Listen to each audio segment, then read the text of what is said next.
नमस्कार साथियों, स्वागत है आपका मेरे YouTube चैनल स्मार्ट स्टडी में। जैसा कि साथियों आप जानते हो, चैनल मैंने स्टार्ट करने के बाद बहुत सारे सब्सक्राइबर भी हुए, व्यू भी अच्छे आए साथियों। लेकिन कुछ मेरे कारणों से मैंने बीच में वीडियो डालने बंद कर दिए थे साथियों। तो आज मैं महाशिवरात्रि के दिन से नए वीडियो डालना शुरू कर रहा हूं वापस। तो साथियों अभी शुरुआत है, इसलिए मेरा कोई ऐसा प्लानिंग बनाया नहीं है। मैंने आज शुरुआत कर देते हैं, इसके लिए मैंने सबसे पहले आपके लिए जानकारी के लिए एक मैंने वीडियो सोचा है, जो है खनिज पोषण के बारे में साथियों। अब यहाँ पर आपके दिमाग में एक मुख्य रूप से बात आ रही चाहिए कि स्मार्ट स्टडी में जो वीडियो चल रहे थे वो कई प्रकार की सीरीज के बारे में चल रहे थे और कई दूसरे कंपटीशन एग्जाम की तैयारी के बारे में चल रहे थे। लेकिन यहाँ पर अचानक से खनिज पोषण का जो वीडियो आपके सामने मैं पेश कर रहा हूं वो शुरुआत के लिए है। आपको इसको सुनना अच्छी तरह से, इसमें जो मेन बातें वो मैंने बताई हैं। अब आपको ये ध्यान रखना साथियों, खनिज पोषण, ये बात जो पहली बात आपके सामने आ रही है कि मिनरल न्यूट्रिशन। अब खनिज क्या होते हैं उसके बारे में आप पहले कक्षा 10 के जो वीडियो थे उसमें मैंने अच्छी तरह से बताया आपको। दूसरी बात यहाँ पर देखने लायक ये होती है कि भले प्लांट हो या एनिमल हो, पौधे हो या जंतु हो, सबके लिए खनिज पोषण अनिवार्य चीज है और खनिज पोषण के बगैर किसी भी प्लांट या एनिमल का ग्रोथ संभव नहीं है। ये आपके दिमाग में नोट करने वाली बात है। दूसरी बात साथियों, अपन इसको पढ़ने से पहले एक बात समझे कि पौधों के या जंतुओं के विकास के लिए, वृद्धि के लिए, उनको आगे बढ़ने के लिए खनिज बहुत आवश्यक चीज है। अब आपके दिमाग में ये बात आ रही होगी कि खनिज कितने प्रकार के होते हैं और खनिज क्या काम करते हैं, कौन से खनिज की कमी से क्या होता है, या फिर आप यूं समझें कि खनिज अगर नहीं मिले प्लांट को या जंतु को तो क्या प्रभाव पड़ता है। तो साथियों इसको पढ़ने से पहले मैं आपके सामने एक चीज क्लियर कर देना चाहता हूं कि यहां पर आपको ये ध्यान रखना है कि मुख्य रूप से सभी सजीवों के विकास के लिए 3 चीजें आवश्यक होती है। आपके दिमाग में ये अच्छी तरह से नोट करना कि भले कोई भी सजीव हो, प्लांट हो या एनिमल हो, उससे कोई फर्क नहीं पड़ता है। कोई भी जो सजीव है, लिविंग है, ऑर्गेनिज्म है, लिविंग है, उसके लिए 3 चीजें आवश्यक होती हैं।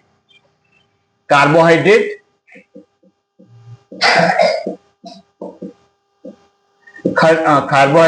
वसा, और थर्ड वन जो है वो प्रोटीन।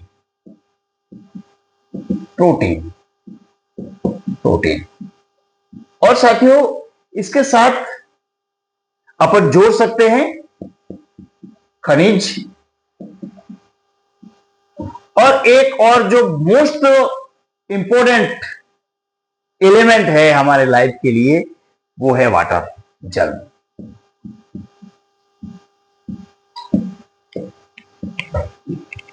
तो ये किसी भी एनिमल हो या प्लांट हो उसके लिए बहुत आवश्यक चीजें कौन कौन सी है? कार्बोहाइड्रेट, वसा, प्रोटीन, मुख्य रूप से ये 3। उसके बाद खनिज और जल। जल जो है वो जैसे कि आपने देखा होगा प्लांट ग्रोथ में, अगर देखा जाए पादपों का, अगर अपन ये विश्लेषण करें कि पौधों में कौन कौन सी चीजें कितनी होती है, तो कार्बोहाइड्रेट, प्रोटीन और वसा जो लगभग 15 से 20% होता है, और बाकी जो रिमेनिंग है वो पानी होता है, जल होता है 80%, 85%।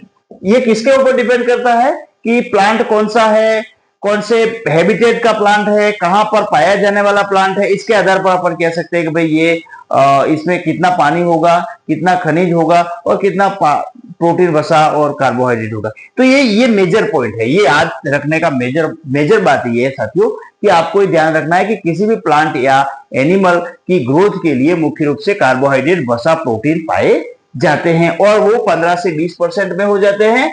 और अधिकतर मात्रा में क्या होता है? पानी। हमारी बॉडी में भी अगर देखा जाए तो 90% वाटर होता है, प्लांट में और ज्यादा होता है।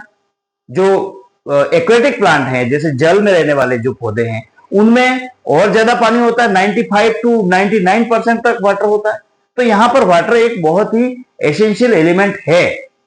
लेकिन इसमें हम ये नहीं भूल सकते कि कार्बोहाइड्रेट, वसा और प्रोटीन ये भी हमारे लिए या प्लांट के लिए, एनिमल के लिए बहुत ही एसेंशियल एलिमेंट है साथियों। अब यहां पर बात आती है आपके लिए कि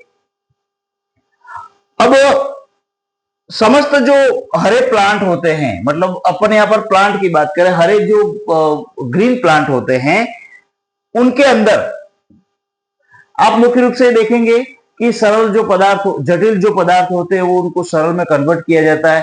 जो ज्यादा केमिकल फॉर्मूले वाले जो मतलब एलिमेंट होते हैं उनको कम केमिकल फॉर्मूले वाले या फिर सरल अकार्बनिक पदार्थों में कन्वर्ट कर दिया जाता है और फिर इसका उपयोग एनर्जी के रूप में किया जाता है। तो यहां पर एक मुख्य रूप से बात ध्यान रखनी है कि अब ये जो अपन कहते हैं कार्बोहाइड्रेट, वसा, प्रोटीन, ये सब चीजें कहां से प्राप्त होती है? तो मुख्य रूप से ध्यान रखना है कि ये सब चीजें जो होती है बाय एयर, बाय सॉइल और वाटर के द्वारा प्राप्त की जा सकती है।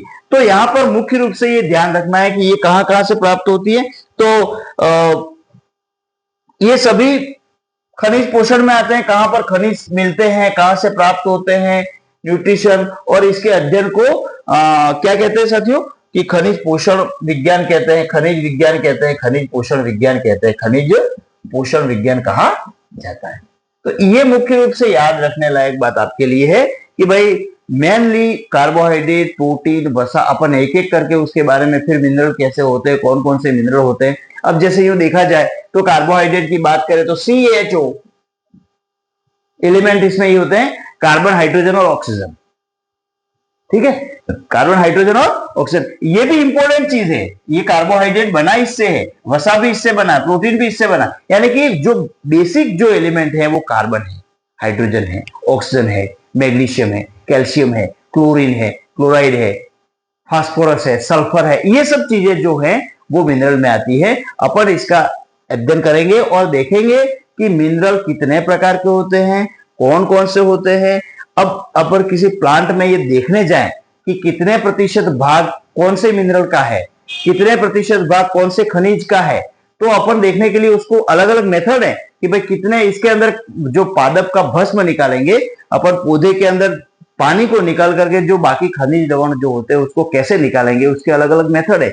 तो मेथड को भी अपन बाद में देखेंगे, लेकिन सबसे पहले आपके दिमाग में ये चीजें ध्यान में रखनी है, ये बेसिक बात है। और इसके बाद जो मैं नेक्स्ट वीडियो, अभी शुरुआती वीडियो शुरू की है बहुत लंबे समय बाद साथियों, तो आपको थोड़ा सा इस वीडियो को देखना है और देख करके मेरे कमेंट बॉक्स में लिखना है कि आपने कैसा इसको फील किया। आपने बहुत समय बाद ये वीडियो देखा है, तो इसके लिए आपको बहुत बहुत धन्यवाद देते हुए मैं अपना वीडियो यहीं विराम करता हूं। और इसके आगे का जो टॉपिक है वो मैं इसी तरह से पढ़ाऊंगा आपको अच्छी तरह से। और आपके दिमाग में मैं साथियों आपको एक बात एश्योर करना चाहता हूं कि आपके दिमाग में मेरा वीडियो देखने के बाद आपको कोई डाउट नहीं रहेगा, ये देख लेना आप। जैसे कि मैंने पहले वीडियो जो बताए हैं उसके अनुसार मेरे जो साथियों के जो मेरे कमेंट आ रहे हैं उसके आधार पर मैं कह रहा हूं कि वीडियो जैसे ही आप देखोगे बार बार आपको देखने की इच्छा होगी। और इसमें मुख्य रूप से बात ये होगी कि मैं इधर उधर की नहीं, मैं सटीक बात करूंगा आपके लिए कि भाई ये आपको किस तरह से याद करना है और आगे किस तरह से बढ़ना है। मैं और आगे बनाऊंगा वीडियो, तो चैनल को सब्सक्राइब करें, लाइक करें और बेल आइकन को दबाएं ताकि मेरे वीडियो जो हो आपके पास आते रहे। धन्यवाद।